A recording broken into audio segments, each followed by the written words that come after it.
नमस्ते। तो जैसा परोपकार के ऊपर मेरा चर्चा चल रहा था कि परोपकार ऐसा कीजिए कि वो सारी बातें आपको बैकफायर नहीं करना चाहिए। कैसा? आपको कभी लगे कि नहीं, मुझे एक अनाथ आश्रम करना चाहिए।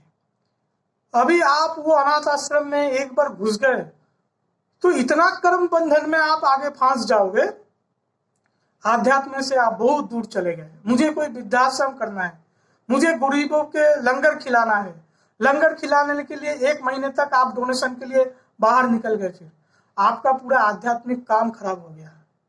मैं आपको याद दिलाना चाहता हूँ, आपका मेन मोटिव, आप एक आध्यात्मिक आदमी हो। परोपकार करना ये मेन मोटिव नहीं। परोपकार क्यों करें वो तो मैंने पहली पार्ट में आपको समझा दिया। परोपकार कितना हद तक करना है ये जानना बहुत जरूरी है। तो ये चीजें में आपको उलझना नहीं चाहिए। अनिरुद्ध जी कहा परोपकार करना है, अच्छा काम करना चाहिए। ऐसे नहीं अच्छा कर्म में फिर फंस गए कोई।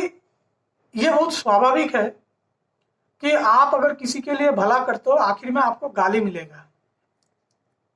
मैं आपके अनुभव से कहता हूं, और यहीं पे एक कॉमन आदमी से बीइंग ए स्पिरिचुअल पर्सन ये डिफरेंस आता है। कोई आपको गाली दे, फिर भी आपको आपका अच्छा काम आपको करते रहना है। वो गाली देना वो उसका धर्म है। कैसा ऐसा क्यों होता है? ये विद्यासागर करके हमारे पश्चिम बंगाल में एक बहुत पंडित आदमी है। तो विद्यासागर को ये कहानी है, विद्यासागर को कोई आके कहता है, अरे विद्यासागर जी, आपके वो व्यक्ति है, वो व्यक्ति आपको बहुत गाली दे रहा था। तो विद्यासागर उसको रिकॉग्नाइज नहीं कर पाया। मैं बोला नहीं, ये व्यक्ति मुझे गाली दे रहा था, मुझे तो याद नहीं है मैं कभी उसका कोई मदद किया। ऐसा क्यों होता है मैं आपको समझाता हूँ। ये ये साइकोलॉजिकल इशू क्या है। हर एक व्यक्ति खुद को बहुत बहुत महान समझता है। तो कहे कभी वो व्यक्ति को अगर सामने से किसी को मदद वो लेता है तो उसके मन में एक इंफियरिटी वो फिर काम करने लगता है कि मुझे उस आदमी से सामने मुझे झुकना पड़ा। तब जब मदद है, अभी मुसीबत से तो निकलना है तो मदद भी लिया। फिर जब मुसीबत वो सॉल्व आउट हो गया पर मन में वो है कि उस आदमी के सामने मुझे झुकना पड़ा, तो फिर वो रिवर्स साइकोलॉजी काम करता है। सबसे पहले हमला वो अपने परोपकारी बंधु के ऊपर करता है। और ऐसा होता है, जिसका भला करोगे वो पहले आगे गाली देगा। तो बीइंग ए स्पिरिचुअल पर्सन, पीछे मत देखना है, डोंट लुक बैक, आपको सामने जाना है। कौन आपको अच्छा कहता है, कौन आपको बुरा कहता है, उसका आपको कोई संबंध नहीं। आपका कर्म और आपका बैलेंस और आपके गुरु और रोज का आपका साधना और गृहस्थ जीवन का जिम्मेदारी सब करके आपको बस आगे बढ़ते रहना है। तो ये सारी बात है।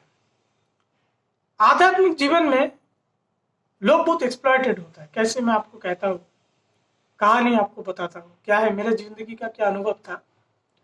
बहुत साल पहले मैं एक बार दक्षिणेश्वर गया था।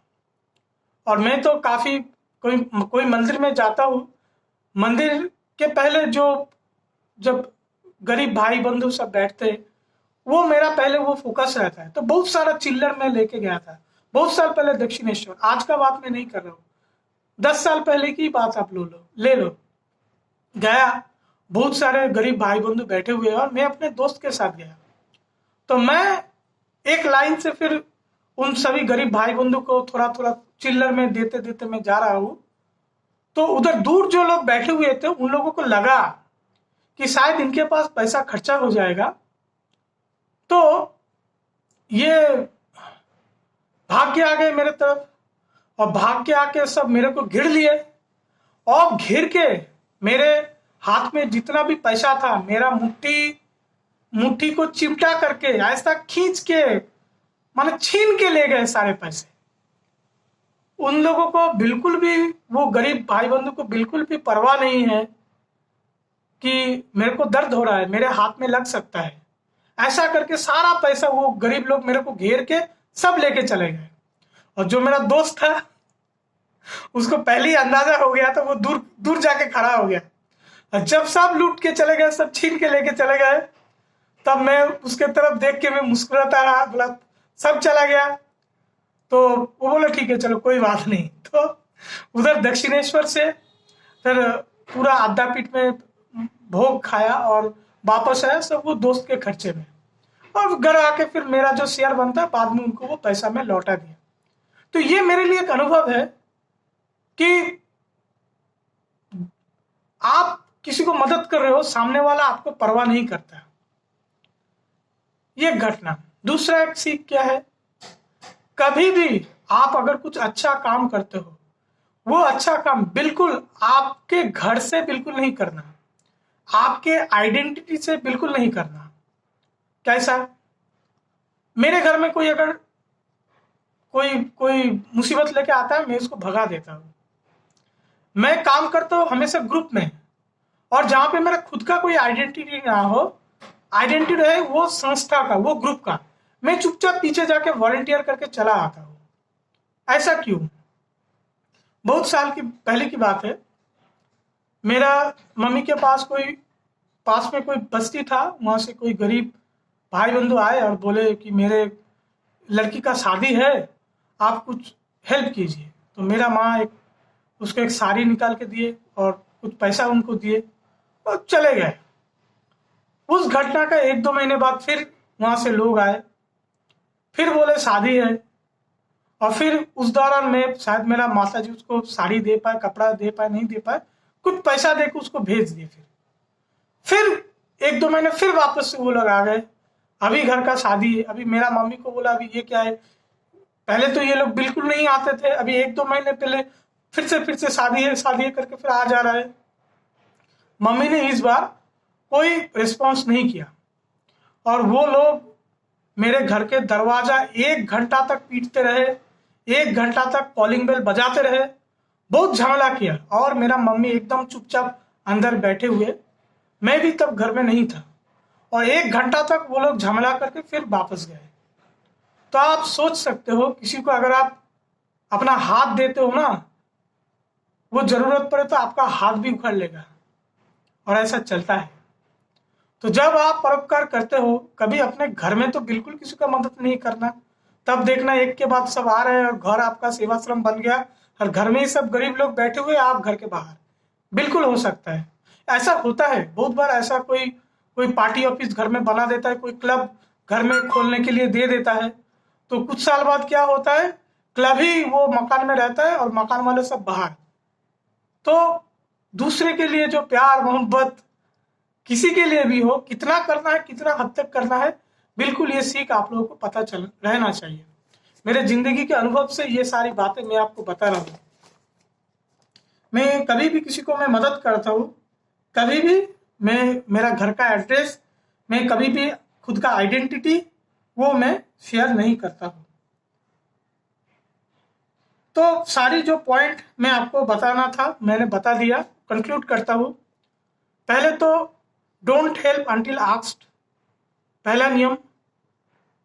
जब अभी काम का तो ये तो मदद करने का ये पहला रूल, जब तक कोई ना पूछे आपको मदद नहीं करना है। मदद तभी करना है जब आपको उसमें कोई नुकसान नहीं हो, आपका पूरा काम खत्म करके ही मदद करना है। अगर आप किसी कर्म में व्यस्त हो, बहुत इंपॉर्टेंट काम है, तो लोगों को मुंह पे ऊपर ना कहना सीखो। मैं ना कहता हूँ, मैं काफी सारे संस्था, भाई बंधु, दोस्तों के साथ जुड़ा हुआ हूँ। किसी काम में वॉलंटियर के लिए अगर पूछते हैं और मैं व्यस्त हूँ, मैं साफ साफ मुंह के ऊपर कह देता हूँ नहीं मेरे पास टाइम नहीं है।